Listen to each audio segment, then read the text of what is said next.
everybody, and welcome to the Fandom Flux podcast, episode 92, probably. I don't fucking know. I just got off work, sue me. I am your host, Casey, and with me we have, returning from his sabbatical, from his internetless adventure, we have the indomitable, the inimitable, the inestimable, the enviable, the insurmountable, Kenchi 618. Hi, I'm Kenchi 618. And did the internet miss me as much as I probably should have missed it? I didn't miss the internet. I really didn't. I got so much done. In fairness, some of what you got done was stuff that you could post when you had the internet back. Yeah. Mm. Mostly it was getting my swole on. Got so much swollen. Okay. We also have some other schmucks. You've probably heard of them before, I guess. Totally. But Kenchi's back, guys. Yeah. That's the important thing to take away from all this. Yeah. That dog agrees. Yeah. Shut up, Miko. You're not helping the situation. Oh, I'm just a schmuck. Hey, bring the dog in the podcast. It's probably more entertaining. Oh. Excuse me while I go shove a coat hanger down my throat. Hey, that's a circus trick. No, it isn't. So what do you think about informed floors, Miko? Miko, he's a guy even though he doesn't act like it and is scared of wet grass and it's very tiny. So he's not a dog. Good, we need more... Oh, wait, no. You said it's a guy. God damn it. Sorry, again, just got off work. My mind's not all here yet. My grandpa anyway, we calls got him a Zero girl and Slicer half the are here. time, but he's confused. Zero and Slicer are here. Yay. Yeah, I like no, that. you're with that internet for a single week. Eat my entire ass. What, all of it? Yes. Well, I'm sorry. I don't live in Iowa, Slicer. Yeah. Iowa is one of the funniest words. Like, It's just regular. Okay. I owe a thing to Slicer. Like that. It's just like, Oh. it's great. See, this is why you're just those other schmucks, Zero. This is why. I get lumped in with that. Yeah, you're right. That was entirely unfair of me, Slicer. I apologize. Oh. See, at least you were on someone else's level before you said that, Zero. But no, now you're on your whole other, entirely separate, super low level. You're making Okay. me cry. Well, if you ignore that last word, then it's impressive. Okay. So, as usual, we're starting with what we're doing. What have we been doing? Start with Slicer, because he didn't get to go last week. I forget what I had last week, but I had sort of a busy yesterday. Well, it's going to take a while. So, I'm sick of not having an internet and thus nothing to fucking do because I live out in the middle of nowhere. So I just got like $150 from my bank account and just went to the nearest GameStop and got anything that looked remotely interesting. I'm going to list those titles now. Those are fun to do. Yeah. I got Mercenaries 2, Valkyrie Chronicles, Nier, Twisted Metal, Ragnarok Odyssey Ace, don't know what the hell that is, Prototype 2, Metro Last Light, Infamous 1 and 2, Drakengard 3, Dragon's Crown, Devil May Cry HD Collection, and Crysis 2. He bought Nier, guys. This is just a happy day for me. But actually, he talked about that in the Dark Souls Let's Play, but it's still Nier. Yay, Nier. It's a pretty good game, but the enemy's AI annoys me. Like, I used a greatsword because that's what I do, and the enemies have this annoying habit of running away. Or at least dodging away and making it difficult to hit them. And since I'm slow and clunky, it doesn't generally work. So I can kill them in one hit, I just have to actually hit them. Yeah. Oh, and Which means you have to swing twice either way, basically. Pretty much, yeah. I also had this problem in the combat where I was horrendously over-leveled at pretty much all times. And I was playing on normal. I mean, it wasn't like I was playing on easy or anything. I think I was killing the bosses faster than they could cycle through their phases. Yeah. It really takes a lot of drama out of the situation when your characters are in the cutscenes struggling and everything, and then you're just beating the bosses in 3 hits. Yeah, but it's a great game. Sure it is. It was okay. It was something to do. It's a great game. He loves it. Yeah. And I haven't actually had a chance to play it. Actually, you haven't finished, you haven't started the New Game Plus, though, have you? I considered it, but then I watched the intro cutscene with just a bunch of text, really. And it didn't really interest me at all. I don't care. Look, I know you have a hard-on for Kyne because she's voiced by Laura Bailey, but I just don't find her very compelling. She's entertaining and a good character, but I don't need to know more. I'm okay. Shameful. Yeah. That's a shame. Anyway, any other games that you played in your splurge? None that I've played yet. I got those yesterday, so I haven't had much of a chance. I played Valkyrie Chronicles for a few hours last night. It's yeah, I got that during the Steam sale. I have yet to actually start it, though. I bought that in the previous Steam sale. It's okay. It was like $5, so... Yeah, it's very, very cheap at this point. That's pretty much what I paid for it. If you want to actually get the best ranks in that game, you have to play stupidly, which I'm not a fan of. What do you mean? Well, basically the way that the ranking system works is it's how many turns it takes and how many troops you lose. Oh. So what you have to do in most battles is just book it for the goal, whatever the goal is. So destroy this one guy or destroy this object in the environment, what have you. So you just book it for that with whatever you can get and then just kill it and you win. Doesn't matter how many other troops you killed, just do the goal as fast as you can and that's it. Huh. Yeah, that kind of sucks. Yeah, it's a little not great. But, yeah, it's probably more fun if you don't try and do that. If you actually try and play tactically. I think the only time I ever do that is when I'm just trying to farm for materials and stuff, doing the skirmishes. Yeah, because if you play tactically, then you're going to have to play more tactically because it doesn't give you as much resources. So, Anyway, Sisa? That was about it, really. I finished... Oh, yeah. I finished speech class, and next Thursday I finished forensic science. So as of next Thursday, I'm down to a single class until like August 24th. So that'd be nice. Woo! Can we record on Tuesdays again? No, we can't, can we? No. Well, that fits my schedule now, but... I still have... Because of a certain somebody else we can record who is on the super low level. We can record on like Mondays and stuff, though, right? Your other class is on Mondays. No, it isn't. What's Slicer's class on Monday? It's Monday and Wednesday, but it's also at 4 to 6. So, I mean, I have plenty of time. I'd have to leave at like 3 because it takes an hour to get there.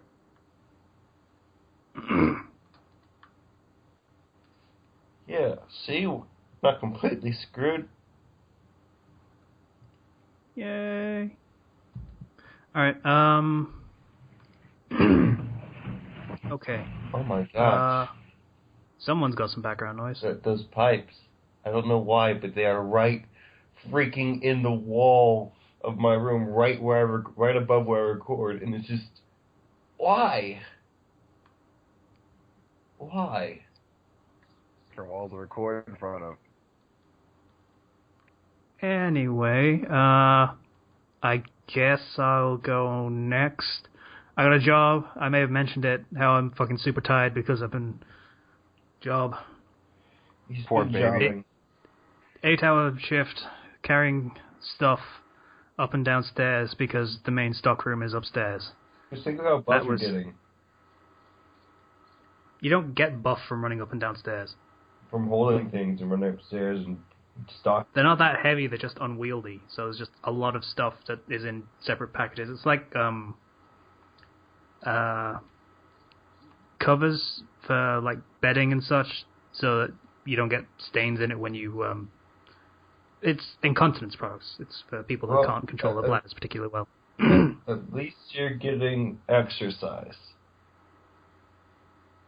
True. By the way, someone has really loud feedback. I'm not sure why. That's my computer. Oh, okay. What else? What the fuck else did I do? Everything. Fuck, what did I do? You bought games. I'm sure I played some games. We should do the Steam thing that we usually do when there's a sale, and I inevitably buy a bunch of crap. Which I did. I did buy a bunch of crap. I bought some crap too. Yay! So did I, actually. Good lord, yeah. man. So, from the top, we have Abyss Odyssey, Akiba's Trip, which I played a bit of. It's a little not great. Binding of Isaac Rebirth, which is fun, surprisingly. I didn't think it would be, but it's pretty fun. And there's a surprising amount to it. Yeah, there is. You wouldn't think so. It feels like a very short game, but I think every time you finish it, it gets longer. Yeah, up to like, I think there's 10 levels once you finally get it all the way through. Yeah, and there's lots of different endings and stuff you have to unlock by beating it multiple times. Yeah. Next on the list is Cook, Serve, Delicious. And I'm going to link the fucking intro song because it's amazing. I don't know whether I'm going to link it in the chat right now, but I'm going to link it. Next on the list is Darkest Dungeon. That's fun-ish. And why did you get that? Because it looked like fun. I know you don't like the randomness, but I'm okay with the randomness. It just feels a bit incomplete as so far, but it's okay. Next. What the fuck's next? Looking down my list of games that I bought in, the past however many years I've had my Steam account. Dust: An Elysian Tale. I had that on 360. It's a fun game, and everyone should go buy it. Yeah, I've heard good things about it. I don't care about the sale. Go buy that game. It's great. It's fucking amazing. It's a little bit Metroidvania, but with like a 2D side-scrolling beat 'em up style thing going on. It's pretty cool. Everyone should buy it. Fable. Looking down my list of games. Half Minute Hero. Super Mega Neo Climax. Ultimate Boy.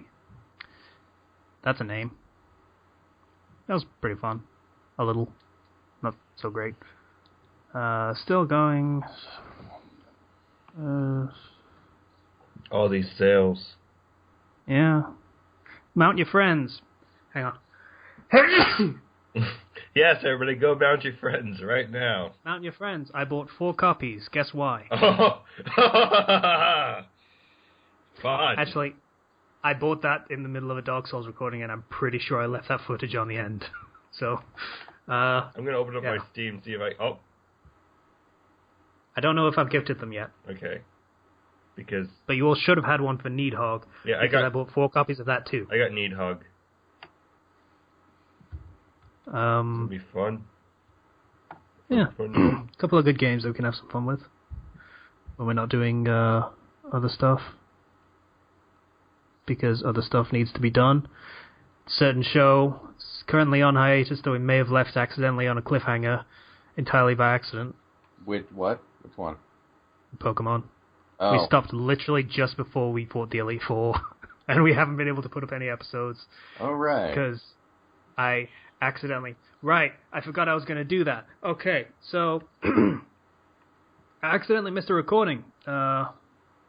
Monday. A couple weeks ago. Monday. Yeah, remember when Was it you last slept Monday? in? Yeah. Yeah, I slept in because I was starting work the next day. I got 1 hour of sleep that night, so I was at work on my first day with 1 hour of sleep. What, were you that was nervous? excellent. No, I woke up at like 6 p.m., so I wasn't exactly going to fall asleep again, was I? So, yeah. In apology for that, I would like everybody to know that I'm a girl. No, wait. I would like everybody to know that I suck, Yeah, that's better. and that I'm a girl, and that I like to wear ribbons in my hair, and that I want to kiss all the boys. What is that from? Red versus blue. It's the surrender speech. Yeah. Yeah, so that is my apology for missing that recording, which would have had the Elite Four fight, so this is entirely my fault that you have not seen that yet. Oh, I did all the grinding for it and everything, so we were all ready, and then I just missed it. It's fucking great. So, we're still on the fucking list of things that I bought, because I bought more than that. I bought Starbound, which I'm having fun with. I mean, people shat on it when it first came out because it wasn't great at the time, but it's gotten a lot better since. It's fun. It's like Terraria, but fun. Understandable. Sunless Sea, which I'm probably going to do a video of because it's weird. It's kind of like FTL, except not as fun. Oh. I like how a lot of these comparisons are just like this game, but X amount of fun by comparison. Well, that's all you need to But know yeah. most of the time. Yeah, it's not that great. It's a bit too verbose a lot of the time. It doesn't need to get so wordy with everything, and I'm not entirely sure what the focus is, but it's a very, very, very slow game. This War of Mine, I played it for like 5 seconds, had no idea what I was doing, and stopped because I had other games that I wanted to play. If there was That's a pretty much tutorial, how your entire first playthrough goes, so don't worry. Right. Okay. I might go back to that when I have time. At some point I will have time. Trials Fusion. I wanted to play it, so I bought it. Jesus, why? I like Trials Evolution. It was a fun game, and I want to play more Trials. Don't judge me. I already did, don't worry. You can judge me a little bit, it's okay. War of the Human Tanks, apparently. I don't remember buying this one, but apparently I did. That game's weird. It's like a visual novel where you're playing a military commander and all of the tanks are people. Wait, what? Yeah, What do you mean by people? Are they just like lying down with giant like tank? No, they are literally just people. Are they scantily clad women? No. No, Oh. they're just regular people in military uniforms. War of the Human Tanks? Yeah, it's a little strange because it's like they're people, but they're tanks, and they're treated as tanks. So you build them like tanks, and then they're kind of like people. They have emotions and such things, but then they're still tanks. So you have literal suicide bomber tank people. Wow. And when they die, whether of old age or just getting killed, they explode. Huh. There is a tank right at the beginning of the game that is there for one mission, literally to die from being so old and then exploding. Well, it does show off the mechanic. I mean, I doubt you're going to have a soldier long enough they die of old age. Yeah, well, I have no idea. I didn't get very far in it. It's a very strange game. It feels like a very, very Japanese game and very unapologetic about it. Good, because it sounds like one. Yeah. It's done in visual novel style as well, so I don't know if that's the kind of thing you're into, where tanks are people and people are tanks. I don't fucking know. And knock yourself out. I don't fucking know. Wings of Vi, which is basically a massacre platformer in the vein of I Want to Be the Guy or Super Meat Boy. Yeah. It's a mean game. It's such a mean game.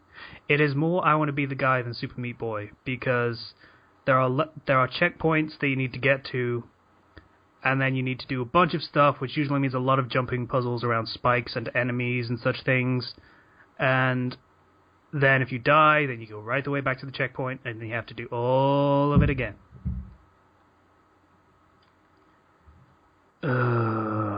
This tank game is weird. I'm watching the video for it. It's very weird. I'm well aware how weird it is. And the last thing on my list is you must build a boat. No, thanks for the command. I think I won't, though. Yeah, this is the pseudo-sequel to 10 Million, if you're familiar with the iPhone game. Where basically it's an endless runner style thing, only it's a bejeweled style thing, so you have to match 3 to do damage with swords or a staff. You can there are matches that you can get money or materials to build things and stuff like that. It's okay. It's a bit of a time waster game, but it's okay. Yeah. You must build a boat. Yeah. That's pretty much all of the games that I bought in the Steam sale this year. Yay! So, not as many as last time or the time before or the time before that. But, a fair number. So, I think that's my week. Or 2 weeks, technically. So, next we'll go with Kenchi. Who's that? Someone new on the You. cast? Kenchi. You say my name correctly, boy. Sorry, Kenny. You know what? Fuck it. Close enough. All right. So, I never went to tell everyone about my experience watching Jurassic World. I was drunk while I was watching Jurassic World, and that made it so much better. I can imagine. Having watched Jurassic World, I can imagine how that helps. Because the first hour was kind of boring, so being drunk really helped with that. But the ending. Yes, that fucking dinosaur fight was incredible drunk. Just like dinosaurs, and then more dinosaurs, and then wait, no, another dinosaur. Those raptors went hard. Yeah. And then the way the gigantic white dinosaur died, it was just great. Yeah. Ken, you literally made yourself a stereotype, didn't you? Yeah. Yeah, Black guy yelling at the screen. I didn't yell. I didn't yell at the screen. I was with people who yelled at the screen. Ah, okay. Fair enough. I appreciate that you withheld from, going that far because no one would thank you for that. No one in their right mind. Like, I think people were applauding in the theater during that, like the end of that and the ending, and it was exciting. That's how you do a dinosaur movie. You gotta have them fight. Okay. Two gigantic dinosaurs fighting. That's what people want to see. Yeah. Yeah, pretty much, yeah. That's the reason for the season. Yeah, but then on the other hand, you had Jurassic Park 3, where it was the Spinosaurus, and then the T-Rex comes in, and the Spinosaurus snaps the T-Rex's neck. And you're like, no! You don't do that. It's the fucking T-Rex! Well, this movie has T-Rex that does what needs to be done. You know? It's great. Fucking T-Rex. Yeah. And then it ends on a majestic shot of the T-Rex overlooking its domain. And just roaring into the sunrise. Like the logo. That's how you portray a T-Rex. That's literally the logo from the film. So, yeah. But yeah, in addition to that, I got into a seriously heated game or a tournament of air hockey while drunk, which was also incredible. Air hockey's fun sober, so yeah, it'd be great drunk. Just fantastic experience all around. I highly recommend it. If you can go to a place that doubles as an arcade and a movie theater with IMAX and serves drinks at the bar, I recommend it. You have the best movie theater in the world. Better. I had to travel a fucking hour to get to it. Yeah. I could do the same, but that's more than I'd be willing to travel to see a film and buy 8 quid's worth of popcorn. I didn't even eat, which is probably why I got more drunk than I should have. Probably. Yeah, that might have had something to do with it. Why would you ever get any kind of refreshment or food at the movie theater? Because I wanted popcorn. Then bring something with you. I didn't realize it was going to be 8 quid. I figured, okay, it's going to be like, I don't know, twice, maybe 3 times what like fast food would charge me. At this point, no, it's like 8-10 times as much for some reason. 6 years ago, even that much, like 6 years ago, I was still sneaking shit in my pockets to the movies. What did they do, frisk you? Yeah. They don't see it, it don't exist. Yeah, pretty much. They don't actually care. As long as they can believably say they didn't see it, then you're fine. Cool. I'll remember that in future when I don't see any films ever again in cinema. Aw. Yeah, I don't really go that much. I just went because it's my friend's birthday. It was a good old time. Yeah. It's a good social activity, but it's not really a thing you need to do anymore.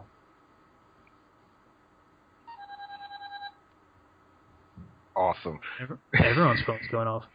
Alright, let's see. In addition to that, Zero and I decided on a course of action. I have like 4 fighting games on a PlayStation 4, and he has a PlayStation 4.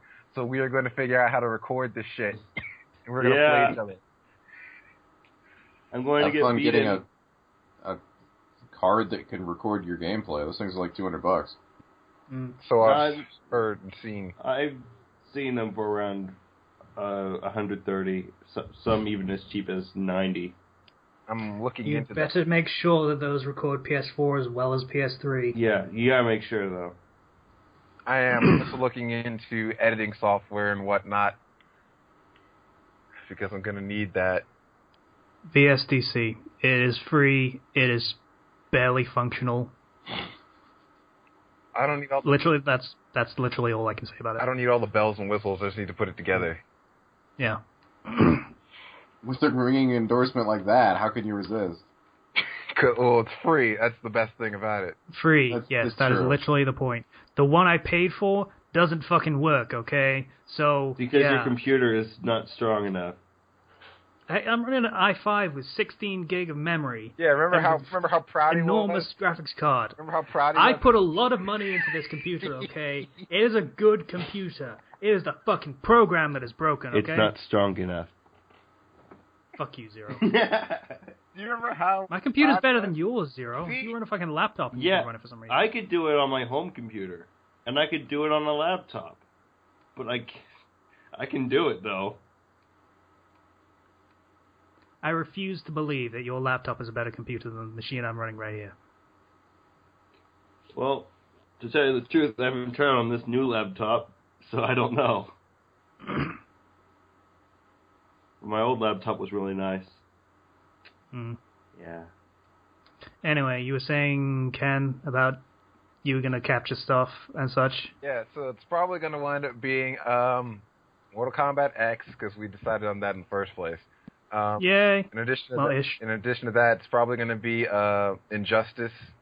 Yeah, because I actually Okay, have cool. Injustice.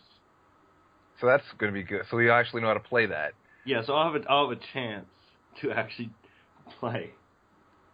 I'll lose, but I'll put up a little bit of a fight. Don't be so. Don't get ahead of yourself. Don't sell yourself short. You'll probably beat me. If it's the game you have, you'll probably beat me at it sometimes. And then the one that I'm most excited for, Ultra Street Fighter 4 on PlayStation 4. I'm going to Now, lose. there, Zero, is where you're going to I'm going to experience the wonders of a curb stomp. I'm going to lose because, 1, I don't like Street Fighter. 2, I've only played Ken Street really Fighter. does like I Street really Fighter. do. I've only played Street Fighter once. And 3, I returned to my Street Fighter 4 after not being able to do anything in it. I'm going to make it fair for you and select random every turn. That's Can't we not do the same. Can't we, I wish Soul Calibur was on the PS4. We could I'm do good that. at Soul Calibur. We could do I that wish too. it was. It's only on the Xbox though. Aw. But if you got a capture card that could record Xbox 360 as well, and if you had an Xbox 360 with Soul Calibur, then we could do it. I was good at Soul Calibur. So yeah, that's going to be happening sometime in the future. Let's see. It's going to be Flux Fight Night. Works as a title? Huh, I was thinking of a title. That works. All right, cool. Let's see. I put out a chapter of Less Than Zero. Yay, I read that before work. It was great. Hooray. I'm glad to see my fans are in attendance. I'm going to wait until it updates like a lot more, and then I'm just going to binge read it. Good for you. Let's see. I can't think... Oh, that's right. I dislocated my thumb last Sunday. Oh, god damn it. I put it back like right after. Don't worry. Oh, I'm sure it's not a big deal then. It's not a big... it still hurts like hell, but, it moves.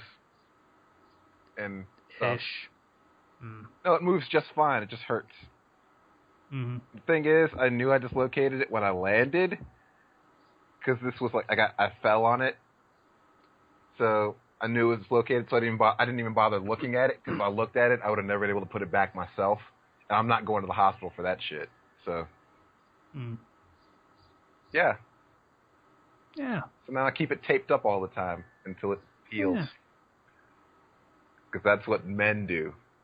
Mm-hmm. I'm a man who built the Eiffel Tower out of metal and brawn. That's the kind of man I am. Metal and brawn. I really wish I hadn't given you that speech when you came back. Why? Why? I gave you such a good intro. God damn it. And I'm living up to that intro by telling you what I do to myself on a weekly... So yeah. There are 3 parts of me that are injured right now. My right knee, my right shoulder, and my left hand. Your knee still... Knees take a while. Knees are tricky, okay? They are. Okay. Actually, I shouldn't talk. My knee's still a mess. I only injured it once, like 10 years ago, actually, now I think about it. Honestly, it's probably never going to be right again. But, whatever. Still works. Yeah. Okay. 0. So I bought games. Okay.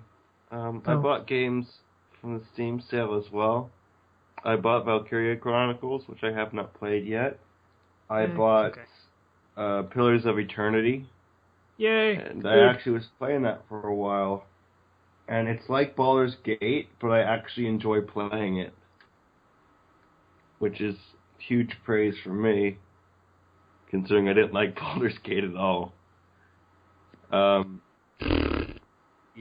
Unfortunately, you can't use controller with this, so I have to use my crappy mouse. I like the game. It seems to be really slow-paced, though. And there's a lot of micromanaging involved. So I'm taking a break from it for a little while, but it's still pretty fun. And I'm playing... There's a mod to make it a bit more user-friendly. Really? Oh. Yeah, Infinity something. It's based on making it a little bit more similar to Baldur's Gate, but more in the ease-of-use things that it add. Alright. So it gets rid of the... I don't know what they call it, but the thing where if your character is like right next to an enemy, then the enemy will get free attacks on them if your character tries to move away. Yeah. It's the engagement system, that's it. Because the engagement system is garbage, and I have to make it's really annoying. Yeah. I have to make sure everyone is set to attack, or else they're just going to stop. Once everyone's in place, then you just have to leave them in place. You can turn that off where you can just let them... Like, if you're clicking, say, go over there, they won't just stop when an enemy runs across them. They'll just keep going and let the enemy attack them, and they'll just keep doing what you told them to do. Yeah. But that's not great either. So let's play that. Then I decided to play Akiba's Trip, or Akiba Strip, however you want to say it. Combat-wise, it's not a great system. No, it's a little meh. you can't really cancel out of things, and so what you do is when you do a combo, you tend to be stuck in that combo, and you can't change direction mid-combo or anything. And by the end of your combo, you are always completely wide open, and you're always surrounded by enemies. Yeah. Also, they have that, heavy attack that breaks through a block, but to do that, you have to move the analog stick away from the enemy and then hit attack. And the camera screws up. If the camera will screw up, and if there's an enemy on the other side of you where you're pointing the analog stick, you'll just target them instead, and you won't be able to do the heavy attack. It's stupid. It's not a great system by any means, but once you get the chain stripping mechanic, it becomes way more manageable. Because then your goal is just to hit as many as you can, and then just get so you can strip one, and then you can just go through the entire crowd. So it basically solves a lot of the problems that I had with it, so it made it a lot more playable. The counter system and dodge system are kind of garbage, but it's workable. But I really do like it, because I like the characters, and Casey, I remember he sent to me, the little sister sounds like she's a smoker. Something like that. And also like 60 years old or something. But 50, I actually actually 50. really like her character. And I can't really say anything to the character, but the voice really, really put me off immediately. It actually didn't put me off that much. I think I honestly think you're kind of over-exaggerating a little bit on that. Because she does have a little bit of a deep voice, but it's not like really off-putting or anything. Like it's reasonable. And I like her character of, she always comes up with things to put bro in front of. So, broccoli and things like that. Broccoli. It's kind of adorable. And yeah, I'll admit I'm okay with that. It's just the voice that. Yeah, it's off-putting, and she also gives you the ability to synthesize, like to put all this random crap items you have in your inventory and just kind of meld them together to form better crap, which, in my opinion, doesn't make too much of a difference immediately, like as for damage at least. Overall, it's an enjoyable game. I like the characters. The combat could certainly use an overhaul, but it's not unplayable. Also, see, this is actually the sequel game, so this is technically the combat being overhauled. Yeah. So yeah, it could use another overhaul. I also learned that they had gone through and they'd gotten a lot of the permission of the stores in Akihabara to use their logos and their titles to create as much of a realistic copy of the actual place as they could. Yeah, it's kind of like True Crime or Sleeping Dogs, and that they tried to get it more authentic with the city. So almost all the stores that you go into in that game are real places, and the music that they play in those places is also the exact same. As well as the pictures they show for the backgrounds are those places. So they put a lot of effort into the world and making it as realistic as possible. I just wish they put more effort into the combat.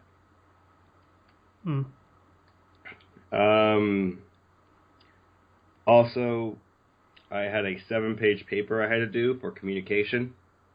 That's the one class I'm taking over the summer, because all my other classes are not general ed that I need to take. Do you actually need this other class? I just want to ask. Yeah.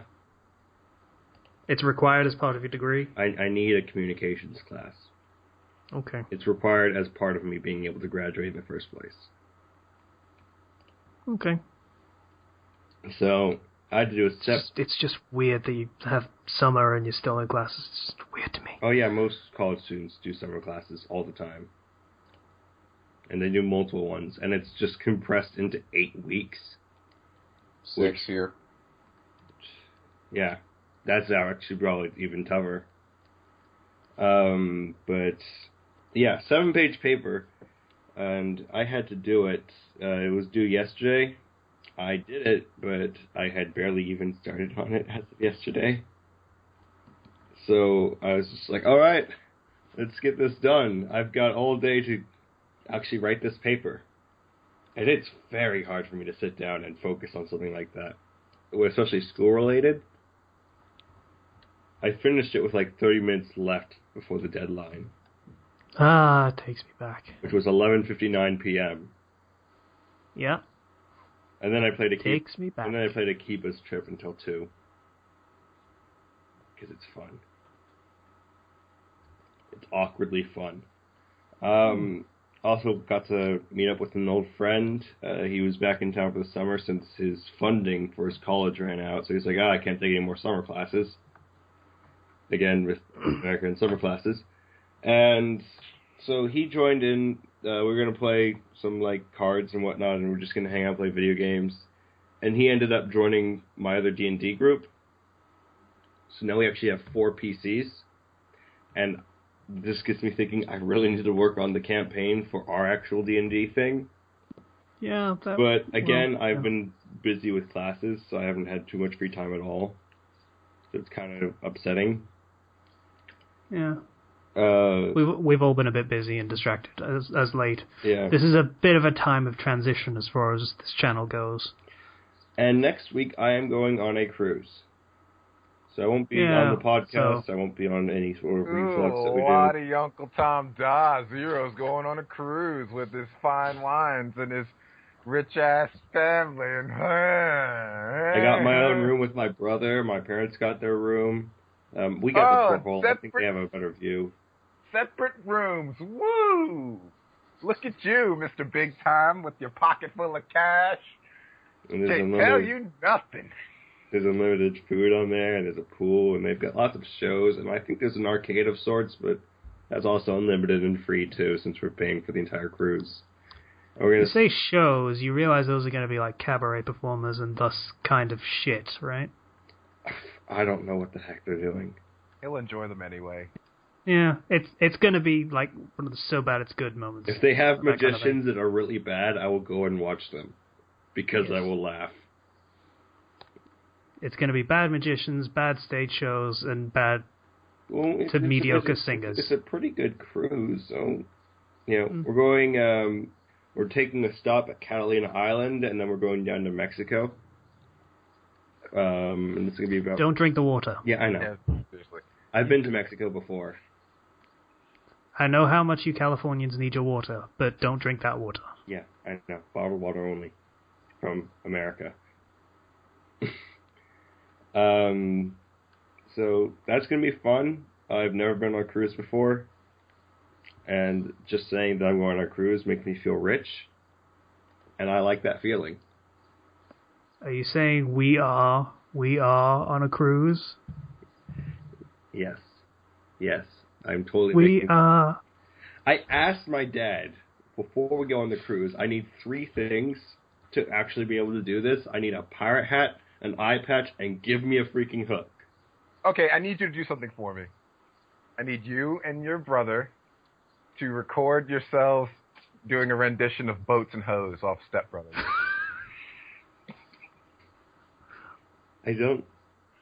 I'd say alternatively, on a boat, but no, that's a bit played out at this point. Yeah. I'd have to have my family record that. So? Boats and Hoes is less vulgar. Boats and Hoes. I don't think I can even say it in a straight face. You don't have to. That's the beauty of it. Oh God, no. What? An item on my Steam wishlist is on sale. Oh, it's the music creator thing. Mm-hmm. So, I wonder if that's any good. That was about my week. Really excited for this cruise, and yeah, I get to take a week of no school, no work, just going on a pool on a boat in the ocean, which shouldn't make sense, but it does. No, they totally have pools. I've been on a cruise before when I was like 6. I was very little. It was okay though. Yeah, so I'm excited. It'll be my first time, and I like boats. So, a thing I forgot to mention. I've mentioned before that I was on benefits, so I get reduced council tax, and I get my rent paid for me. Previously, when I was on job seekers allowance. Turns out I still qualify for all that. Awesome. As long as I don't earn £1 more per week. So I have asked my boss, and she has very kindly agreed, that I can do no overtime, and I can never, ever, ever get a raise. Okay. That's... I don't know how to feel. I don't know whether to be happy for you or... You can never get a raise, you will never get overtime, but you will never have to pay rent, and you will never have to work, and you have reduced taxes. Basically, actually, I don't get any regular tax off my wages because I earn so little, because I'm only working 20 hours per week at just over minimum wage. But, Yeah, so basically what you're telling me is you're set. Pretty much, yeah. You're doing pretty good. I'm okay. I'm okay for right now, yeah. I like this job, man. It's great. Mostly because of that, but yeah, it's great. Standing for 8 hours, running up the... That's an evil old man laugh. That's not even, like... Well, to be fair, at this rate, I'm going to be working there when I am an evil old man, so it fits. Pretty much. Huh. I'm okay with it. Well, you got a stable job now, so that's okay. Yeah. Signed the contract and everything. It's all good. Yeah, so I guess we can move on to topics. I had some games I got, so if you want me to run through those real quick. You read through the list already, didn't you? I got some stuff on Steam. Oh, okay, sure. Go for it. Let's see. First off, Stanley Parable, because Zero Yay! recommended it. Yay! Yeah. It's fun in a weird way. It's really fun. Try to find the broom closet ending. Sure. I also got Devil May Cry 4 Special Edition, because I do like Devil May Cry. Yay. Deadly Premonition, the director's cut, because it was... Oh, that was a mistake. It was like 50 cents. So that's because it doesn't run on any PC ever. Yeah. Oh, wow. I know, I tried. Yeah. And lastly, Contagion and Psychonauts. And that's it. Yay, Psychonauts! Yeah. I have it on the PS2, but I wanted to be able to, actually play it, since I'm not sure if my PS2 works. So good. Well, speaking of games, I just remembered, a friend of mine wanted to borrow Fire Emblem Radiant Dawn from me, because I have a whole bunch of games. I went through my game cabinet, and I've got like 70 plus game boxes, all shoved in one cabinet, seemingly randomly organized. I went through every single one of them and opened up all the boxes, because I don't know what discs were in which ones. And the end result was I didn't find it, but I managed to organize my game boxes. Yeah.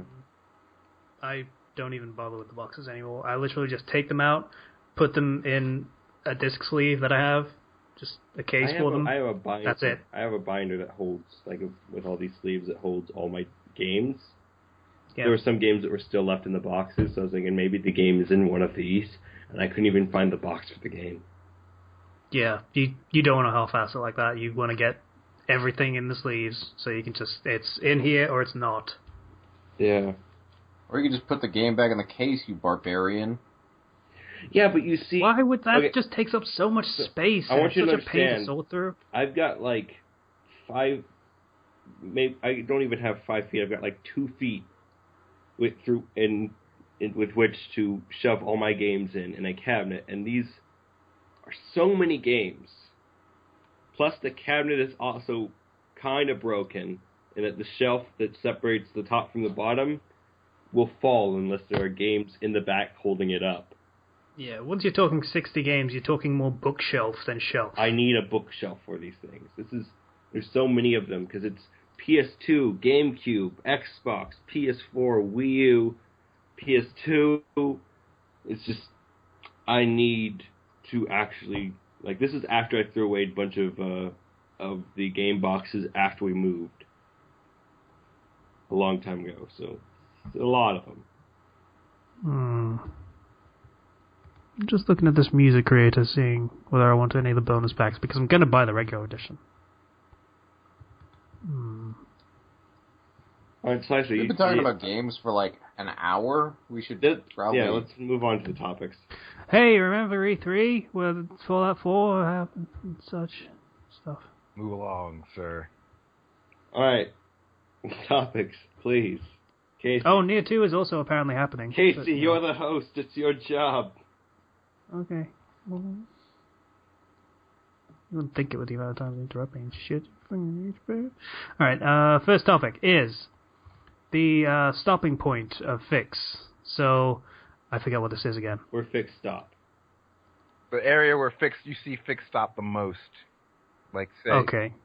So, like, in canon timeline-wise sort of thing? Yeah. Like, when they're supposed to stop, or when they actually do wind up stopping? When they just end up stopping because they when people quit. peter out. Yeah. Yeah. Like So, obviously, Chunin exams or Sasuke retrieval arc for Naruto. Yeah, because that's all they wanted to get to, and they didn't have any motivation to continue after they changed whatever they wanted to change or add their part to it. They don't have any motivation to go anymore, usually. Persona 3 Fix tend to die off before the Emperor and Empress Arcana fight, and usually it's... No one wants to deal with the Fuka bullying arc. Yeah. I don't blame them. And if they do make it past it, then they're usually set to go on to be completed, because that means the person has a lot of determination. And dedication. Yeah. Which is commendable. Because it takes a lot of dedication to get past the Fuka bullying arc. Oh boy. Okay. Anything else anyone can think of off the top of their heads? Let's go with Harry Potter, because it's one that at least me and Slicer know. Yeah. Where do people usually stop in Harry Potter? Well, it depends on when they start for Harry Potter, really. Yeah, pretty much. There's so many points you can start. If they start first year, I'd say second or third. Yeah. A lot of people peter out in the third because there's nothing to do in third year. Yeah. Especially because what a lot of Fix immediately decide they want to fix the whole Sirius Black thing. Yeah. So they just do that in first year. And then you have nothing. Nothing in third year. Nothing at all. Third year is probably the easiest to drop out on. And second year, if you're solving problems before they even happen, and the whole Chamber of Secrets thing gets shoved in there early. Yeah. Alternatively, if they start in fourth year, they'll drop out at the end of fourth year, pretty much. Yeah, usually, yeah. If they stop there, anyway. More often than not, I see Fix actually finish when they start in fourth year. It's very true. Strange. Most of the time, they're not a very long story, though. They're telling the tale of fourth year, so... And then, fourth year, you have the obvious stopping point of, oh, we beat Voldemort right now. Cool. Pretty much. Pretty much nips the whole problem in the bud, so then you have no plot, so you just stop, and that's the end of the fic.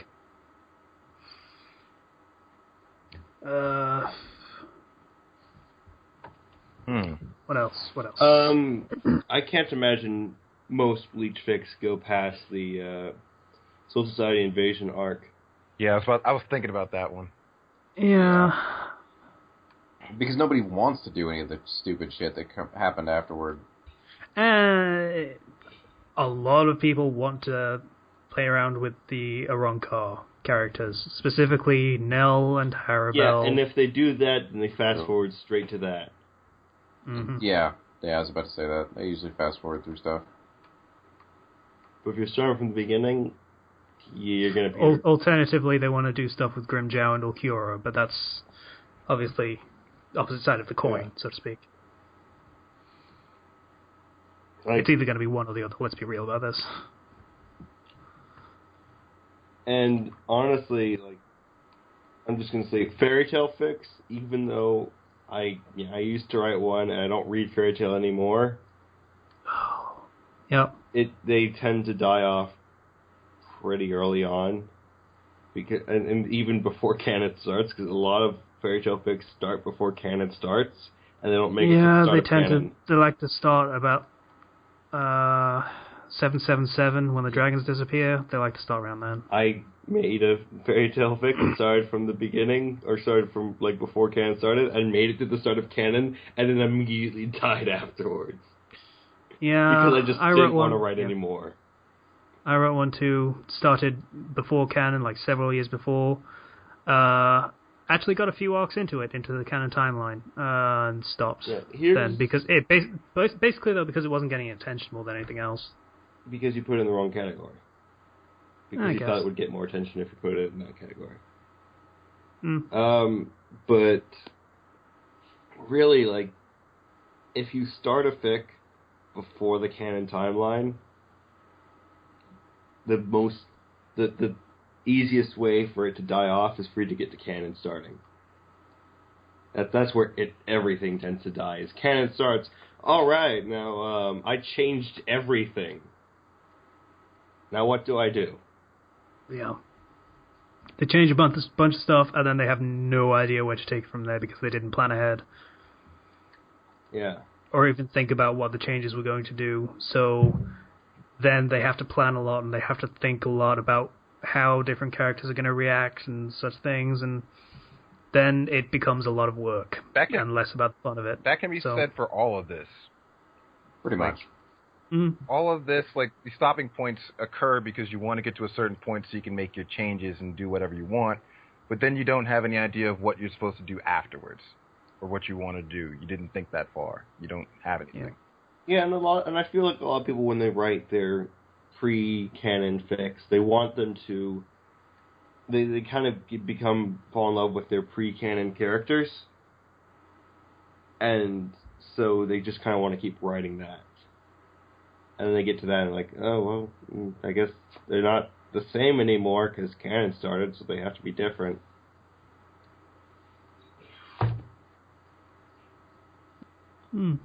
But, yeah.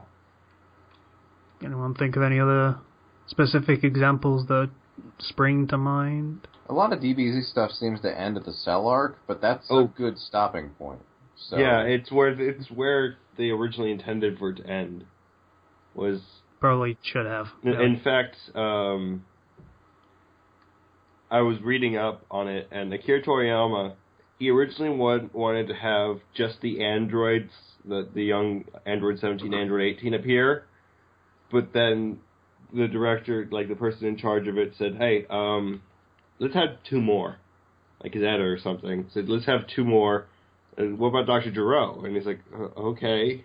So he made two more. He's like, and then he's like, well, that's it? What about, isn't there anything more? He's like, well, here's Cell. And he's like, Cell looks ugly. Make him look better. So he made Cell transform into his first form. It's like, yeah, he still looks ugly. He's got to transform again, right? Frieza transformed, right? So he made Cell into his perfect form. On the one hand, that sounds like a dumbass editor. But on the other hand, I can't imagine the Android arc would be very interesting if it was just, hey, Android 17 and 18 showed up. Okay, let's fight them. Okay, we win. Yay! Yeah, they're supposed to be super powerful and everything, and then Cell just suddenly appeared because it's got to be more, right? Yeah, and it made for a much more complex and compelling narrative, really. So he wasn't entirely in the wrong.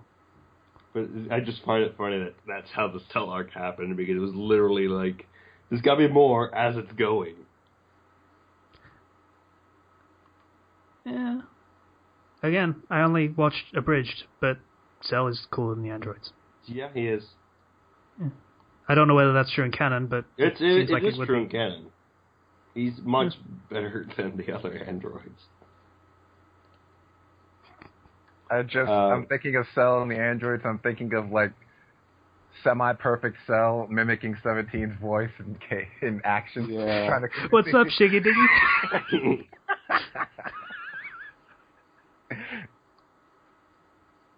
You need to get all up in Cell.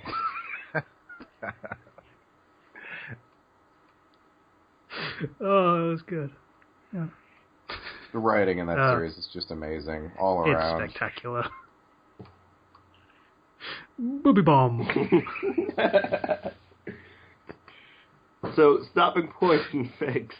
Yeah, that whole thing. Yeah, I think we've... Yeah, okay. Where a series peaks, that's where people tend to stop immediately after. Yeah, well, it can only go downhill from there, obviously. Yeah. Hence the peak part, so... It's hard to feel confident about writing something. Yeah, people are going to like this thing that I'm writing, where this is where the canon story kind of gets shit. And oh wait, yeah, it's not so much of an ego boost when you're writing things that people don't care about in the first place. And it depends on how you're able to handle that and how you're able to change it so that people will like it more. Damn it, it's up to you to approve. Yeah, if you're good enough to actually pull it off and make it interesting and compelling as much as the earlier stuff, then that's great for you, but you are absolutely in the minority. Yeah. You got to take that There are challenge. not many writers, especially on fanfiction.net, that can pull off something like that. So, at the very least, attempt it. Yeah, you got to take that challenge. You got to climb that mountain. You got to give it a go. You're not going to get better just by, Writing taking what's shortcuts safe and and writing easy. the easy stuff. Yeah. The stuff that you know is already good, so you don't have to put much effort into. Well, congratulations, you didn't do much, did you? So, try the difficult things to write about. Yeah. And if you stop simply because at this point the series no longer has interest to you, make sure you put a proper ending to your fic then. Don't just leave it there. Even if it's just a chapter saying you're done with it. I mean, Yeah. But make I sure... was trying to whistle innocently, but I failed. Yeah. Just deal with it. Please. Oh, you want me to put ending chapters on all of them? Okay, I can do that. I'm talking to the people who actually listen to this. I'm listening. Don't act sad. You don't get really sad. I was trying to respect you, Zero. You were giving me good advice. You disrespected me the entire beginning of this podcast. I know, and this is how you repay me? Yes. Respects you every week. Sometimes twice a week. So, Informed Flaw is the next topic. Yeah. So this is where you have a character say, you have the narration say, hey, this character is, I don't know, flaky and doesn't pay much attention to anything. And then they have a laser focus for the rest of the story. This character really likes girls and will go out of his way to have fun time with girls when they should be focusing on important things. Then important things happen. It's like, I can't focus on girls now. Yeah. Or a character is a smoker, and you see them smoking when they're introduced, and then it's never brought up again. Mm. And they're never short of breath, and they never... Constantine. And they never need another cigarette. It's just like, yeah, I smoked that one time when I was introduced, but nah, I'm not a smoker. Even though it's kind of a flaw that I have, and I'm supposed to have. See, in fairness, the Constantine thing was because of executive meddling. You can't have a character smoke on screen, yeah. even though it's not the fucking 90s anymore. But that's insofar okay. as fan fiction, this happens the most with OCs. Well, I was making a point, but never mind.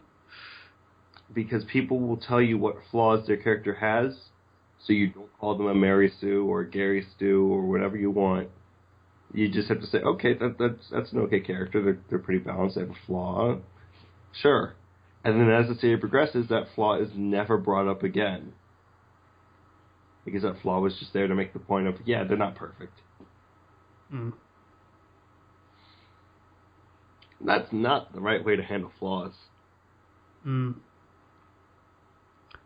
Might actually be better not to state outright what their flaw is at the beginning. Yeah. Have them show a flaw. I'd rather you introduce a character that comes off without flaws, and then as the series progresses, slowly gets more and more and more flaws shown. Yeah, they get revealed as time goes on and you get to know the character more. Yeah. Kenchi? Slicer? You guys gonna say anything? Outright stating it is bad, but people are fucking stupid, so they don't always understand what they're seeing. So sometimes you do have to be pretty blunt about it.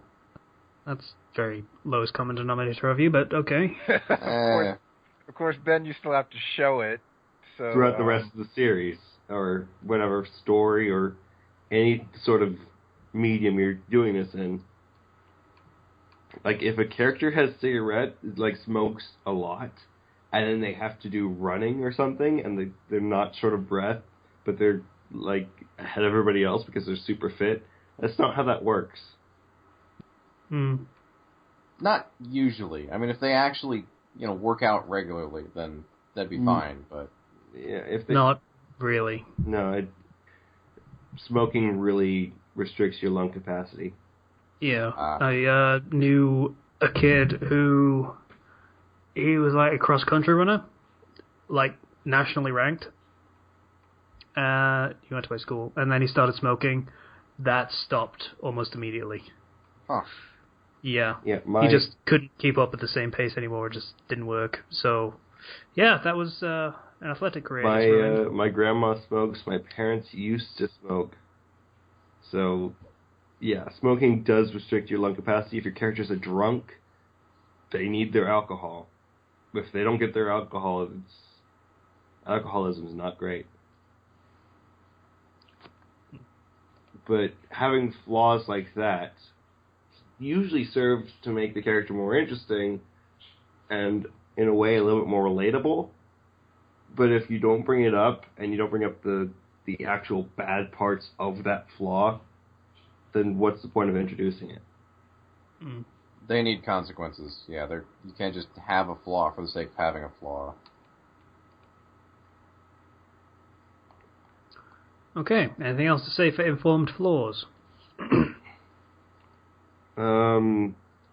This isn't just smoking and everything. This is also character stuff. So if you say your character is a bit is spoiled, or you establish them as spoiled when they're first introduced, make them be as spoiled and as bratty as possible, because then that character can develop as a series progresses. A bit of flanderization at first is perfectly okay. Yeah. Especially with a flaw like being spoiled, like that. A lot of people that are like that are very one note.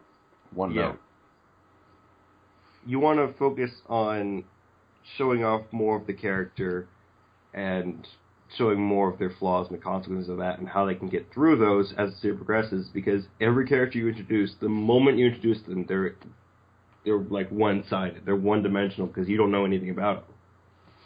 So you have to add more and more depth to them as the series progresses. So, like, I'm going to actually use Ken as an example here. You have, what was the name of the rich girl from your Street Fighter fic, Ken? Corinne. Yeah, she came off as spoiled at the very, very, very beginning. Very, very, very spoiled. But then, as you get to know the character, it's revealed over and over how very, very capable she is at pretty much anything she does, because she holds herself to a higher standard. Because she has to. Like, yeah, basically. So there's depth to, you can go the other way around it. So you don't have to go, oh, this character is great and they do stuff and such, and oh, but this is like hidden depths that they have this flaw about them. You could do the other way around. You could have, oh, this is a terrible, terrible person. She's so awful. It's evil. And then, oh, she's actually kind of awesome sometimes. Yeah. Anything else? I think we're done with this one. Yeah, I believe so. This one? Yeah. Okay. So, will they? Won't they? Not a fan of this one, Slicer? No, just bone already. Jesus. That is the exact response I was hoping for from you, and you didn't let me down. Yeah, no problem. Yeah. So, to elaborate on this, we've talked about this before. Will they, won't they, is when you've got a couple who's not really a couple. They could be a couple, but maybe they should. This is the romantic comedy 101. These two people could be great or terrible together. It doesn't really matter. But they could be together, and that would be interesting for plot. But we don't want to just rush into that, because then that's the end of the plot. So we need to, it's kind of jerk the audience around a little bit for a few seasons. Yeah. I appreciate it when a series decides, all right, these characters are just straight up a couple. There we go. End. There's one manga / light novel I was reading where it introduces this very tsundere girl, and you're like, oh crap, it's going to be will they, won't they, the entire season with the main character and the tsundere girl. And then they just straight up end up dating in like the first 3 chapters. And you're like, okay, Now that took an unexpected. This is like, but it's like, and it's an action-based series, but you also are able to fit this in and have this be an important part of the plot and the characters as well.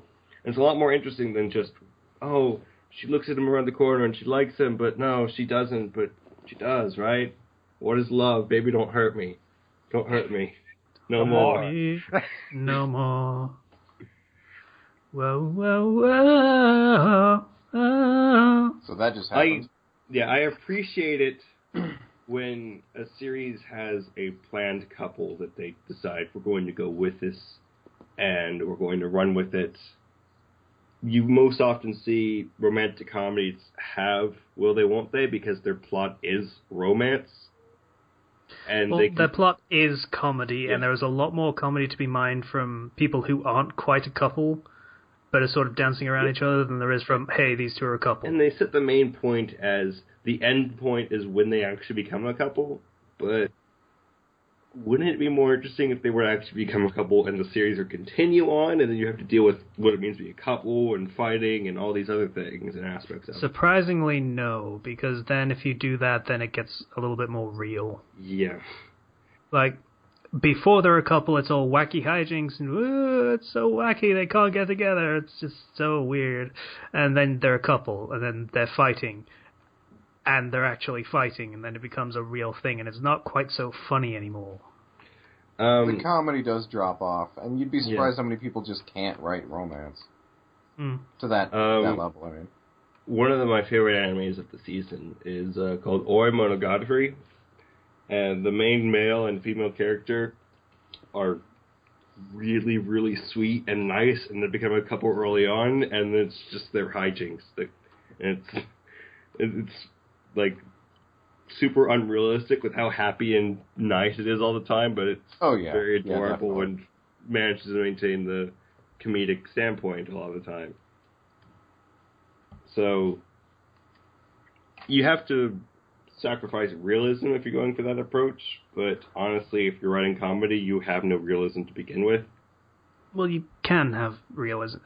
Observational comedy is a thing, and hey, this is just like us in real life, only it's on TV and shit. That is a thing, but there is absolutely an appropriate measure for going, a bit more wacky with it. Yeah. It's a valid style, too. Will they, won't they comes a lot more in harem-based things. Because it's will they, won't they, won't they, won't they, and there's a lot more people involved, and if one person becomes a pair, then everything just erupts. Because there's a lot of people involved. The only example I can think of where this ending up turning out good... Kenchi. Yeah. It's literally called the Kenchi solution, is marrying everyone. So yeah.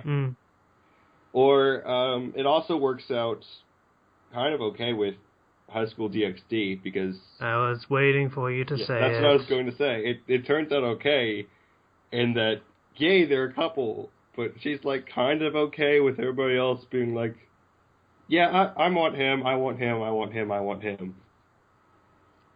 In fairness, they're all her slaves. Yeah. Including him, so she could say whatever she wants and they would have to abide it. Yeah. So it's the illusion of will they, won't they. But it's done very well. And honestly, that series should be a lot more of the model when it comes to that type of situation. Really? Somehow I would find it more...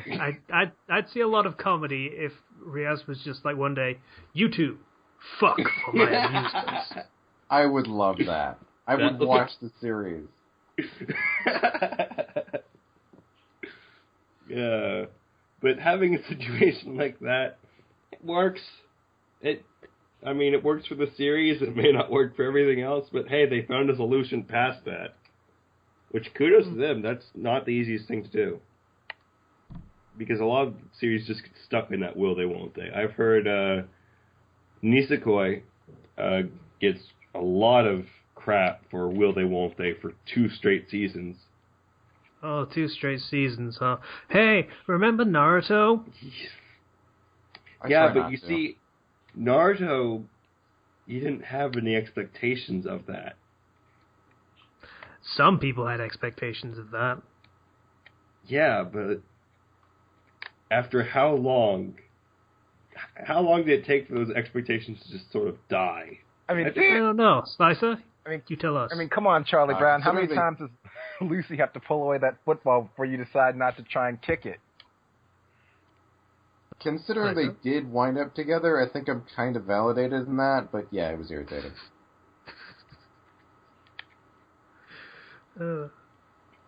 They wound up together with almost no explanation.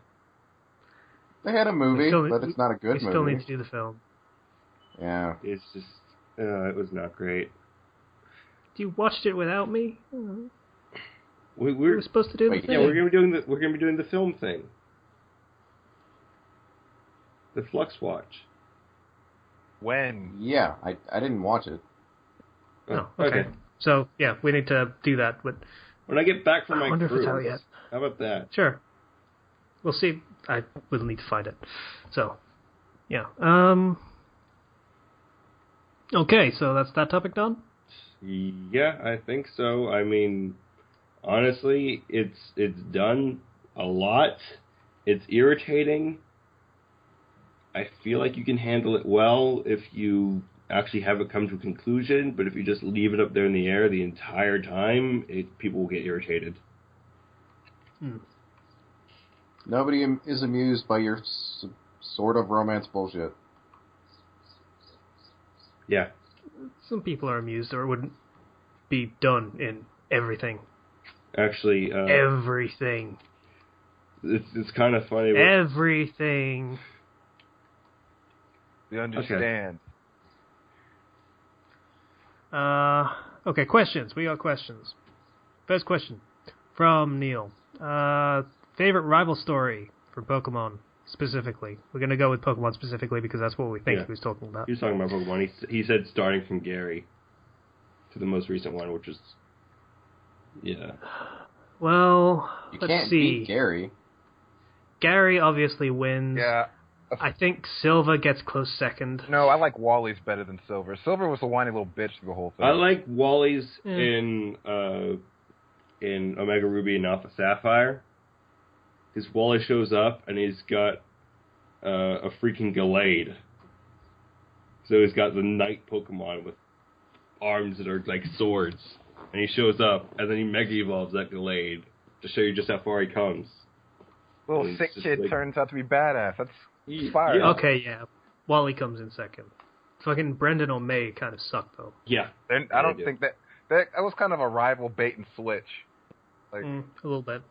But Gary definitely is just the sheer audacity of him. Any rival that isn't an asshole to you loses instantly. Yeah. Why even have a rival if they're just your friend? Remember when they had Bianca, who was like a rival, but then was like, "Oh no, wait, we're cool though, right?" Hey, look, I'm ditzy. Then there was Sharon, who was like, "Hey, I am the straight-laced guy. I am straight-laced guy." But then there was Gunshot. No, I want only cool when Kenchi does him. I want no, forget all that. I want the asshole that will attack you in the middle of Sylph Tower, in the Sylph Company's tower, while you're fighting Team Rocket. That's the kind of asshole that's my rival, okay? Oh, hey, you're fighting all these criminals and risking your life? Let me fight you real quick to see how strong I am. Well, just the random scientist that's just still there. Gary. Gary is so good. Because... Yeah, Gary wins, obviously. You go to the Elite Four and you're like, okay, I beat the Elite Four. That's all that's been hyped up this entire game. You're just like, what? Look, it's me. I beat you here. Ha! Lance was like, you did good defeating the Elite Four. You're the champion. You would be. Or you would be. One kid didn't come in here and whoop all our asses before you did. I had a car with babes. Gary was here. Ash is a loser. I got 10 badges. He's got 10 badges. That's... I mean, come on. It's Gary. Were those things fake?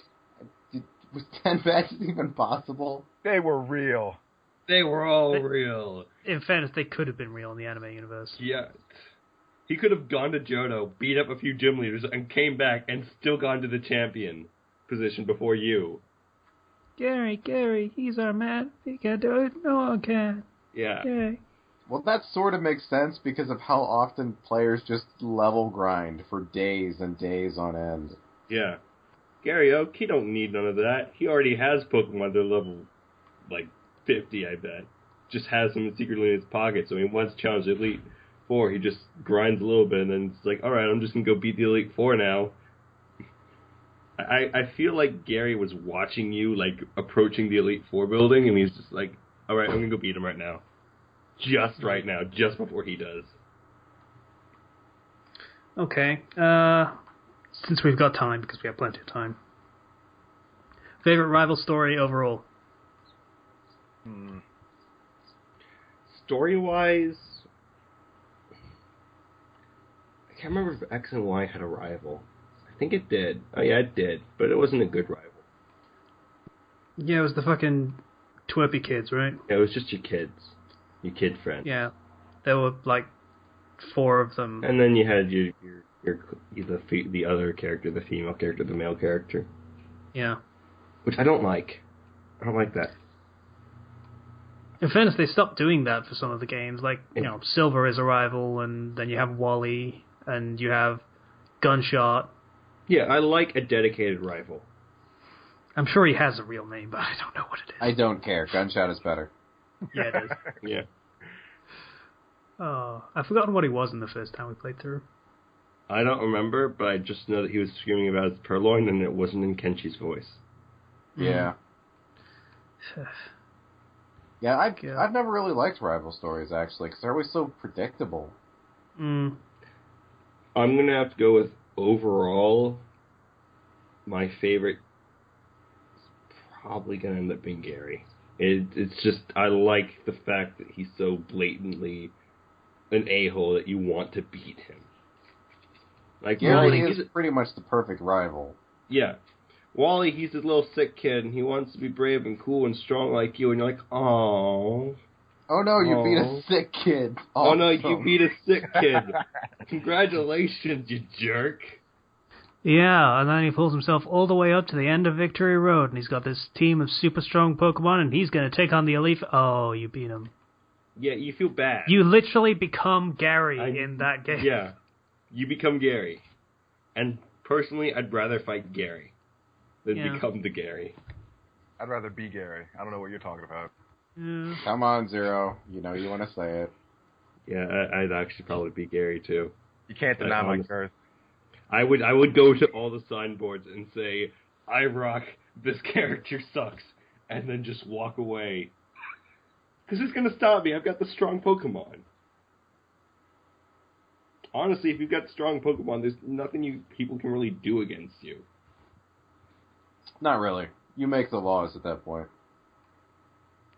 Yeah, Pokemon's weird like that. We have the police here, but he has a level 100 God Pokemon. Well, I guess I'm done. See you guys later.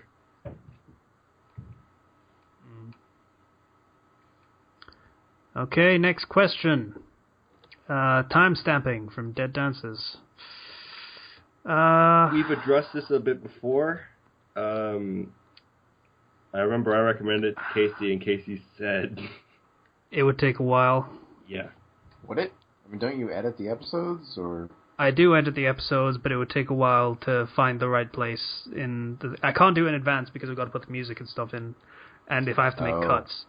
So I'd have to listen back to it, find where all the topics start, and then timestamp them. I could do it. It would just take considerably more effort. I mean, heck, if you guys want, whoever listens to it first could timestamp the topics. You lazy motherfucker. That's I wouldn't go that far, Zero. But thank you for putting the words in my mouth. I'll think about it, okay? I mean, it's a thing I could do, and it feels shitty of me to not do it. So, I'll think about it. If I have the time. If I don't have time, I'll just put it up, and then I'll come back to it maybe when I do have time. because I do fucking a lot of stuff for this channel, okay? Like, It's true. almost every video series that we do, I'm the one that records it, which means I'm the one that has to edit it and put it together and stuff, and then upload it. So, I want to do another video series, but you know what? I guess I'm just doing Flux Fight Night with Kenchi. You could absolutely do another video series, and I'd be fucking happy for you, but you're not. So that's the thing there. Well, you're doing all your Dark Souls and stuff. I don't want to flood the channel. You won't be flooding the channel. We've got no Pokemon, if you remember. Oh, yeah. But I'm going on a cruise. Don't make me sing it again.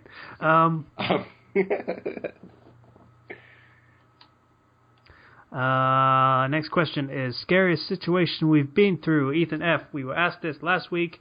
We answered it wrong, but also Kenchi didn't get to answer because he wasn't here. So, Ken, scariest situation you've been through. You're going to say getting shot. Yes, I am, but you said I can't say that. You can say that because you're just answering it the way that we answered it last time. Oh, okay, yeah. When I was 10 years old, I was playing basketball at my friend's house out in like a rural spot, like around where I live. And it was in this driveway. And the ball bounced over, the ball bounced off the rim and went over the gate into his neighbor's yard. And it went really far, actually. It was like right up to like the sidewalk in front of his porch. So me being me, let's get the game going. I hop the fence and go grab the ball. And when I look up, dude's standing out on his porch, and he's got this little handgun in his hand. And then I just stare at it. I mean, this dude it's not pointed at me yet, but it's in his hand. So I just stare at it, and I'm like, is that real? It is real. And then I take off running for the fence again. Ball's still in hand. So I huck the ball over the fence and not hurdle it, but, like one hand over and try to jump it. And when I'm going, I hear pap, pap, pap, pap. And by the time I get over, I just instantly collapse because he got me one time in the left leg. Wow. So let me get this straight. This person shot a 10-year-old? I was like 6 feet tall and I was 10 years old. So I can see kind of why he would have been a bit concerned or racist or whatever. Concerned / racist / He got arrested, right? Yes. Oh, good. Okay. This didn't just go away. This wasn't just an isolated incident that happened. There was court and all sorts of things. Yeah, and we can't... I just want to reiterate what we said before we even started. There are no frightening situations in which our lives were not in danger that we could think of. Well, technically, my life wasn't in danger from the molesters. Probably. Possibly. I don't know. Oh, I don't know. Maybe. So, I got shot twice in that incident. Once in the leg, once through the side. Still have scars. Yeah. Wow. Okay. Ken beats all of us. Well, I wasn't actively shot, but when we were in the forest shotgun hunting, a deer ran, at me, and so the people beside me were going to shoot at it, but they didn't, thankfully. Yeah. But I couldn't see them at the time, so I thought everyone was about to shoot me. Yeah. It was, my triple car crash was more traumatic than anything. I mean, if I'd been hit a few more inches to the front, because the first car that hit me was a big van, then I probably would have not been able to walk for the rest of my life, but, I wasn't hurt. Also, some kid claimed to have rescued me, but he didn't. I got out by myself. And they were gonna give him a medal or something. I was like, what? No. He ran over and was like, hey, are you okay? But I got out by myself. That dick. Yeah. I didn't like him. I knew this one girl, and this guy, and the same kid was like, hey, can you introduce me to this one girl? Can you give me your phone number? I'm like, no. Why would I do that? Hi, person with no game. Would you like to, try and get some game? That'd be good. I can kind of respect his tenacity in that situation, but know where you are, dude. Come on. The joke was on him though, because that girl was a lesbian. Oh. I don't like that joke. That joke hits close to home. So, yeah, me and my sister can definitely pick him. To clarify, she went out with a gay guy. So, did we answer that question properly? Like, the scary situation we've been through that hasn't been life-threatening? I mean, I can't think of anything that was scary that didn't almost kill me, because I do a lot of things that can almost kill me. I mean, I've been through, like, haunted houses and stuff, like the little things they set up, but then I just kind of laugh, and I look at the people that are hiding, and I'm like, hey, I see you. I don't get really scared by most things. When I was a kid, I watched my dad play zombie video games all the time, and I would sometimes get scared and run out of the room. But then I got used to zombies, so I'm not scared of zombies at all.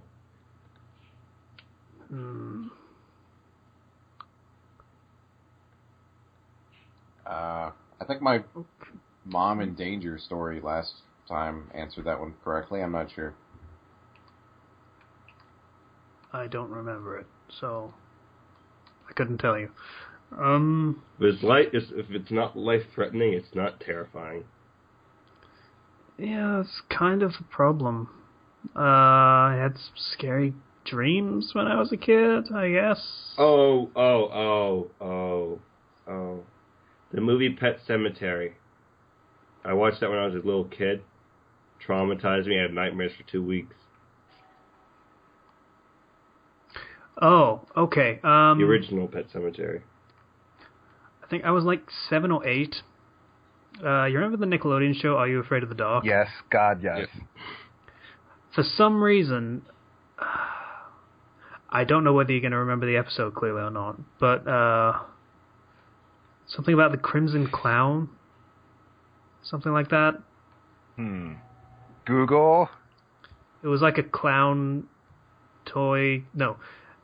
The older brother tells the little brother that stop being a dick, or because the Crimson Clown is watching. The hash-slinging slasher. Way to take the tension right out of that one. I'm looking at the images. I don't remember this episode at all. Yeah, and he gets attacked by the Crimson Clown, naturally. Yeah, but for some reason that gave me nightmares for like weeks upon weeks. I was terrified of it. It might have been the fact that we had like a clown toy. That might have had something to do with it. A boy steals money from his older brother and is punished when a scary clown doll comes to life and attacks him. Apparently the number one scariest thing that's ever made was The Tale of the Ghastly Grinner. I don't remember that one. Supervillain, the Ghastly Grinner, who turns his victims into drooling idiots by staring at them. And by microwaving his comic book, Ethan accidentally brings the Ghastly Grinner to life. Yeah, I don't remember that many Are You Afraid of the Dark episodes. I remember 2. One of them is the Crimson Clown. The other one is that one where the 2 brothers have to try and solve riddles or something, and then they get picked up by a taxi that is about to drive them off a cliff. That kid has to solve the riddle about the hole in the barrel or something. Yeah. I remember this show. I remember the one where the dude like bought an old ass car and it was owned by some kid who got into a race with some truck driver. And they had to race the dead truck driver in that car. Every time I think of like old scary stuff, like Nickelodeon stuff or the old Goosebumps. The first thing that comes to my mind is something completely unrelated. It's not completely unrelated, but they're eating her, and now they're going to eat me. Troll 2. Yeah. Oh my god! Oh my god! That was too much emotion.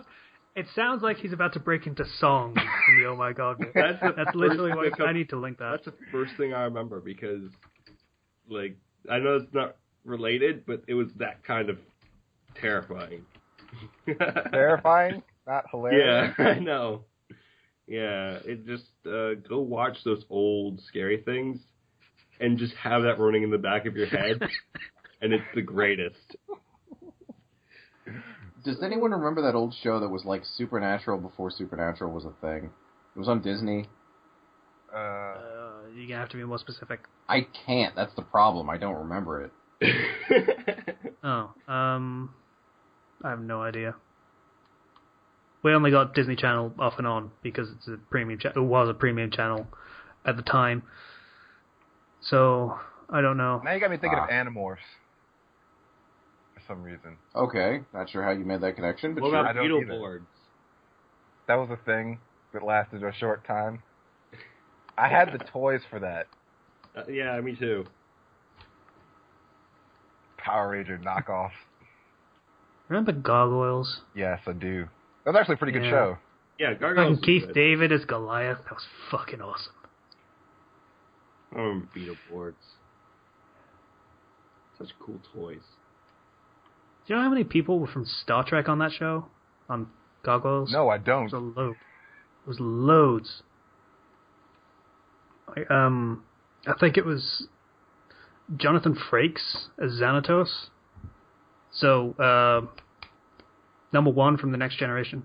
I forget what his name is. Oh, I fucking love Xanatos. Yeah. He was great. Got a bunch of tropes named after him. Cool guy. Yeah. So next question is favorite horror thing. We've been talking about Troll 2, Zero. Is that what you're gonna say? Yeah, I mean... Oh my god! That's by far the best. I tried to watch... you guys have heard of the movie Insidious? How that's supposed to be scary? Yeah, I saw that one. It's not. It's not. It is so hilarious. Just watching that. Astral projection. That's the answer to everything. Just... I could not take that movie seriously. There are very few horror movies that I can actually take seriously. And if I do take them seriously, then I laugh and make jokes so that I'm not scared. I don't watch or experience a lot of horror things. I mean, the horror things that I remember that... Silent Hill 2. There you go. Favorite horror thing. It's really a difficult one to beat because that was all atmosphere. And subtext. Subtlety was good. Then the siren happened and some of that subtlety maybe went out the window a little bit, but it was still great.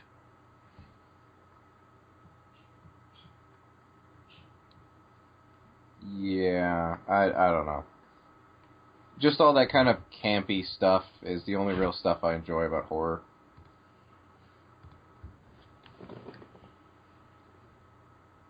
Okay. Ken?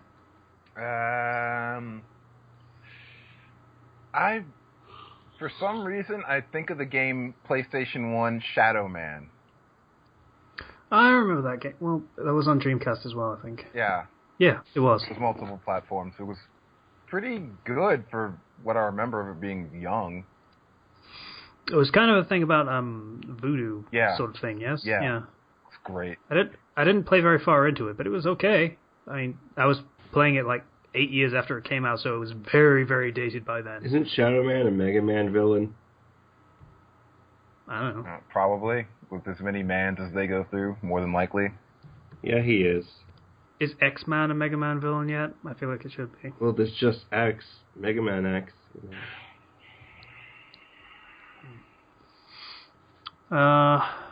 Any more for favorite horror things? Anyone want to jump in? Yeah, Shadow Man's from Mega Man 3.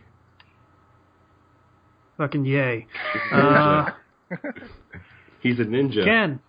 Yes, sir. Ryu Hitsuya wanted to know what your favorite old comedian was. Favorite old comedian? They can be dead. Or they could not be dead if you prefer. Aware of that. I want to say... It's weird. It's a cross-up between... I like Lewis Black. Well, he just yells at me. Oh, yeah. Yeah. But I also like George Carlin, and I like Eddie Griffin. Never watched Eddie Griffin. George Carlin, I watched bits and pieces. He was on Thomas the Tank Engine, wasn't he? That was him, right? I don't even remember. It's funny. I think he was the conductor for a bit. You type in Shadow Man, and you get Shao the Hedgehog, but as a robot, which then links to Rose Woman, which is a Mega Man-themed Rose character, and then Charmy Bee as a robot, and then Knuckles as a robot. I'm very disappointed it doesn't come up with the villain from The Princess and the Frog. Also voiced by Keith David, by the way. Well, I typed in Shadow Man Mega Man 3, so I knew what I was looking for. Oh, well, in that case, screw you. If I type in regular Shadow Man, I just get a bunch of pictures of people covered in shadows and looking all mysterious. And then one picture of Shadow Man, the game, and then everything else is just mysterious. I'm going to put Princess and the Frog Shadow Man song, because that's awesome. It's Keith David singing. Now Princess that's and great. the Frog appears like after a lot of images of just mysterious men. It's cool stuff. Mysterious hooded man watches from a distance. Oh, God. What's that? Oh, yeah, that's Tobuscus. Yeah, the literal trailer. God, that brings me... I wonder if he stopped doing those. He still does them. He did one for Jurassic World. Yeah. It's the only reason I'm subscribed to him. Yeah. Remember when he tried to do a podcast? Is he still trying to do a podcast? Because he sucks at it. I know that's the name, but he does actually suck at it. And he did a video podcast all the time, which doesn't feel like a podcast. You mean the rants? Those are pretty good. No, I mean the podcast. Yeah, he tried to do it. Toby Sucks at Podcasts. Oh. It's pretty accurate. Yeah, it's very accurate. He sucks at podcasts. Is he just doing it by himself, or...? I think it's him, Gaybuscus, and some other dude, usually. Ah.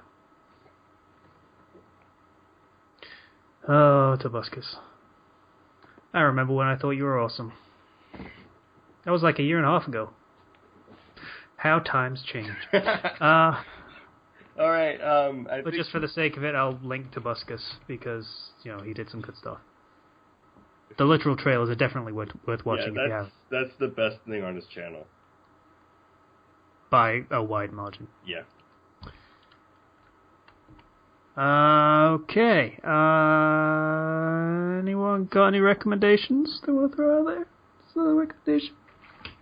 Go for it. Haven't had internet for weeks. That's a good point. Anyone else? I have one. Just give me a second to bring it up. This is not fan fiction again. It's just a light novel. But it's called... Yeah, because Zero sucks like that. Yep. Hey, maybe one day people will take my recommendations and turn them into fan fictions, which I can then recommend. That's very meta. Yeah, I wouldn't count on it. CTG Zero Kara Sodeteru Deno Shoujo, or whatever. Alright. You're going to have to fucking type that shit. Yeah, I'm going to link it. It's on Bakuski right now. You can just type in CTG Bakuski. It's the only thing that's overly complicated like that. So, the premise of this is that this guy and girl are playing on this online game, and they meet, and apparently they have perfect compatibility with each other, and so they unlock the super, super secretive marriage event. Which is like, okay, you're married and you get, I don't know, it's just an event. You get something from it, right? So they do, and they decided to go through it even though they barely know each other simply because the girl wants to experience all the events in the game, and this is by far the only time she'll ever be able to do it. Because it's extremely rare. And so they're like, okay, and they just go their separate ways. Just, because you get the event, you probably get something out of that. Turns out they get a child, essentially, that just randomly kind of spawns. And she's working at an accelerated growth rate to about 8 years old, and they're taking care of this child in the game, and it's all cutesy and everything. And then the main character goes home one day, and there's a knock on his door, and he goes out there, and hey, look, it's his child from the game. And it turns out that what they were doing the whole child thing for was they're trying to go through this process to create an artificial human being, essentially, or to create a new human being using data from the game, from a computer. And you guys actually succeeded, so here's the actual person who played the mom in real life that you've never met before, and here's your child. Now deal with it.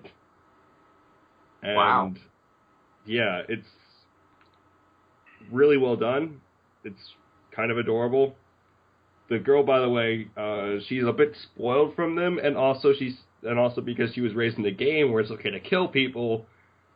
Yeah, she kills pretty mercilessly. in the game, and because she's a computer and she has no limitations and whatnot, she's basically a super entity. And I don't think she has much value for human life other than her mommy and daddy. So there's some problems going on with her. Also, she thinks that, like, you know, oh, you have the soaked status because you're all wet, but don't worry, you'll be fine in 3 minutes. Like, this isn't the game. So I like it. It's very well done. It's adorable. Go check it out. Okay. Slicey, you got anything? For anyone who could not watch Critical Role because of their shitty video player, they have put it on YouTube. I'm not sure if we mentioned that already, but it bears repeating. So you can watch it. I only now. noticed today, so we haven't. Ah, okay. Then yes, you can watch that if you'd like. Pretty awesome, because that shit ran slow on even my internet, and my internet's pretty fucking great. Yeah.